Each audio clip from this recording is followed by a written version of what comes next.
Otep, cher Hamid, je vais faire un petit partage avec vous aujourd'hui en ce qui concerne la spiritualité et le monde des affaires ou alors l'entrepreneuriat.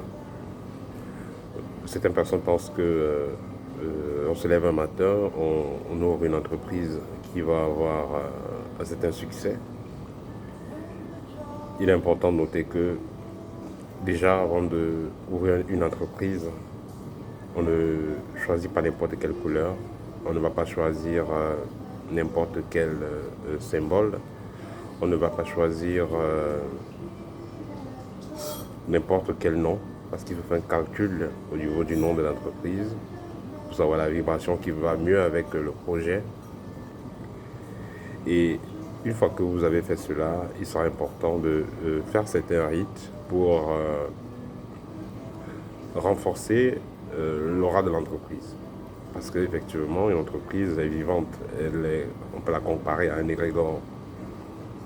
Et vous allez même voir certaines entreprises qui sont pilotées par des personnes qui font partie de certaines loges. Ceux qui seront dans ces entreprises-là et qui auront un poste stratégique, on va les imposer d'entrer dans la loge qui pilote comme ça cette entreprise. Et il est très important de noter que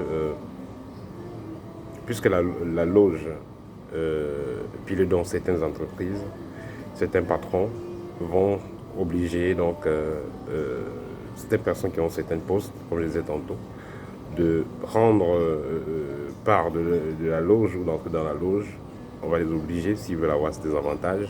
S'ils ne veulent pas, ils vont travailler les autres. Vous aurez par exemple 800 euros, 1000 euros, 1200, tandis que les autres auront 4000, 5000, 6000 euros, alors que vous faites le même travail physiquement.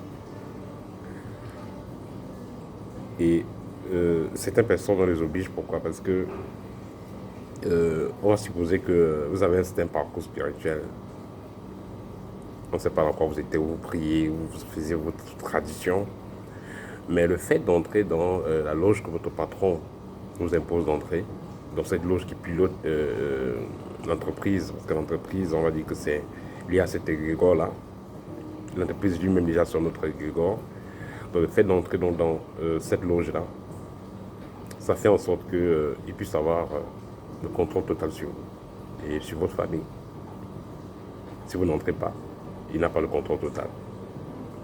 Donc, peu importe si vous étiez dans quoi, peu importe le niveau que vous aviez, du moment que vous entrez dans la loge que le patron, dans laquelle le patron vous a obligé d'adhérer, vous entrez directement sous son contrôle. Il y a un cas que moi j'ai connu en ce qui concerne la protection des entreprises. Il y a un cas que j'ai connu, un monsieur qui a fait quand même une certaine négligence. Il était dans un pays, une capitale d'Afrique.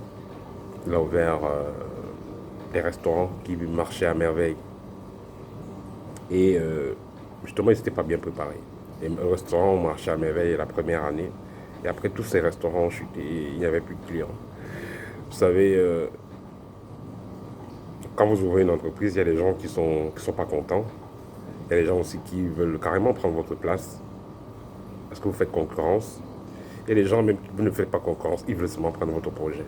Voilà, ils vous attaquent comme ça parce qu'ils veulent prendre votre projet. Ils veulent faire la copie de ce que vous faites. Ils veulent que vous tombez, ils font la copie de ce que vous faites. Et dans le monde des affaires, tout est permis. C'est pourquoi il est important, si vous voulez réellement vous lancer dans les affaires, il est important de bien se préparer. Alors, le monsieur avait ouvert un Robin restaurant qui tournait à merveille. Pendant un an, ça marchait bien. Mais après, ça a tout fermé. Parce que c'était la chute libre. Pourquoi c'était la chute? Parce que, comme je disais tantôt, il n'avait pas préparé, il n'était pas bien préparé, il n'avait pas bien, comme on dit souvent, protégé ses différentes, disons, son entreprise. Donc les différents restaurants qu'il avait ouverts n'étaient pas protégés. Quand vous allez, par exemple, voir, c'est un Chinois. Donc moi, j'aime voyager. Et c'est bon de voyager parce que vous voyez un peu comment les gens gèrent certaines choses. Vous allez voir certains Chinois à l'entrée ou certains Indiens, voilà, les Asiatiques généralement, Indiens, Japonais, Chinois, à l'entrée de leur restaurant ou de leur hôtel, vous allez voir parfois des petites statuettes de Bouddha ou d'autres statuettes, on ne sait pas d'autres quoi. Vous allez voir, parfois cette statue de Bouddha là, il y a du riz, où il y a du sucre, où il y a des pièces, il y a des trucs comme ça qui sont posés à côté. Vous allez voir aussi un certain type de plantes, surtout la plante qu'on appelle la Diffendia. Vous allez voir un certain type de plantes qui sont positionnées à des endroits particuliers. Ça fait en sorte que quoi, si on envoie dans des entités ou des énergies nocives pour nuire au fonctionnement de l'entreprise ou du business, ces énergies-là vont être dissoutes ou alors retourneront d'où ça vient. J'ai également connu le cas d'un monsieur, il y a cela quelques années, il m'a dit qu'il élevait les porcs et que ces porcs étaient en train de mourir. Il fallait qu'on l'aide urgemment. Parce qu'il y a le groupe d'éleveurs de porcs de sa ville qui l'ont demandé de rejoindre la réunion de l'éleveur de porcs. Donc, vous êtes seulement en train d'élever les porcs, maintenant ça devient que c'est à la secte. Donc, les autres éleveurs de porcs l'ont demandé d'entrer. Il a refusé parce qu'il sentait sa louche. Donc, dans le groupe, quand on va beaucoup plus, il sera subventionné, s'il veut du crédit, il aura les meilleures races pour élever et tout ça. Et le jeune homme n'a pas voulu. Ses porcs ont commencé à mourir. Il m'a contacté, on a fait un rituel particulier et voilà, on a réussi à gérer la situation. Donc, pour vous dire que c'est pas seulement du genre, vous avez une entreprise physique où il y a des employés, ça peut aussi être votre propre business et on peut le faire tomber mystiquement si vous ne vous préparez pas, si vous ne préparez pas l'environnement où vous allez faire tourner votre production. Et dans ce cas, qu'est-ce qui se passe? C'est qu'on envoie des entités invisibles qui vont rendre malades vos animaux. Si c'est une entreprise comme un restaurant ou une boutique, on peut également envoyer des esprits qui vont être là-bas. Et chaque fois que les gens viendront, ils vont être très mal à l'aise. Ils ont des maux de tête, ils vont avoir des maux de ventre et tout ça. Donc, les choses vont les repousser, les gens ne viendront plus chez vous. Parce qu'il y a des entités négatives. Or, le fait de bien préparer son restaurant, bien préparer son environnement, ça fera en sorte qu'on ne puisse pas installer ces entités dans votre environnement. D'un autre côté, en ce qui concerne, ça c'est ce qui concerne l'environnement, vous faites votre business. En ce qui concerne votre propre personnalité, pour votre propre personne, il est important également de faire un certain travail. Vous allez voir, si vous ne voulez pas trop travailler sur vous, parce que vous n'avez pas le temps, il y a des bracelets que vous pouvez utiliser, il y a des pierres que vous pouvez utiliser. Bref, quand vous êtes un homme d'affaires, vous devez être plus attentif qu'un homme ordinaire en ce qui concerne votre protection. Parce que, voilà, vous pouvez être par exemple en justice avec quelqu'un, vous avez un problème. Et puisqu'il voit que vous allez gagner, ben, il va payer quelque part, on finit avec vous. C'est pourquoi la plupart d'hommes d'affaires puissants sont tous des initiés. Tous sont des initiés. Initiés à quoi? Voilà la question. Mais ils sont tous des initiés. Ce n'est pas des aveugles, ce n'est pas des enfants de niveau spirituel. Pour finir, il y a un monsieur, ça s'était passé au Cameroun, il avait déposé sa candidature pour prendre un poste de directeur. Bien avant, son concurrent et les gens avec qui il discutait, ses concurrents, lui ont demandé de laisser tomber, que s'il veut prendre le poste là, il va voir ce qui va se passer. Il a insisté. Il a dit que voilà, il est dans la religion, et le Seigneur va le protéger. Voilà. Il a finalement déposé sa candidature le matin. À 15h, il était malade. 18h, il était aux urgences. 23h, il est mort. Voilà. Il est mort comme ça. Donc ça veut dire que le monde des affaires, c'est ça. Parce qu'une affaire qui va, dans laquelle sera géré des centaines de millions ou voire des milliards, les gens ne viennent pas rigoler. Les gens ne viennent pas rigoler. Ils sont prêts, il faut payer n'importe où pour qu'on va finir avec vous, les gens seront prêts à le faire. Donc il sera important en tant que personne qui veut se lancer dans le domaine des affaires de s'intéresser à la spiritualité, mais surtout à la spiritualité matique. Vous allez voir aussi dans certaines grandes universités aux États-Unis, à Harvard, un peu partout, même en France, dans ces grandes universités.